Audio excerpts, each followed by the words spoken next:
والذين لا يشهدون الزور وإذا مروا باللغو مروا كراما والذين إذا ذكروا بآيات ربهم لم يخروا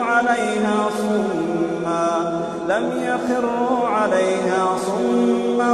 وعميانا والذين يقولون ربنا هب لنا من أزواجنا وذرياتنا قرة أعين واجعلنا للمتقين إماما أولئك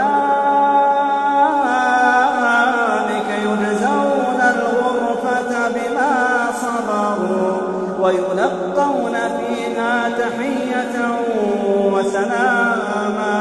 خالدين فيها حسنت مستقرا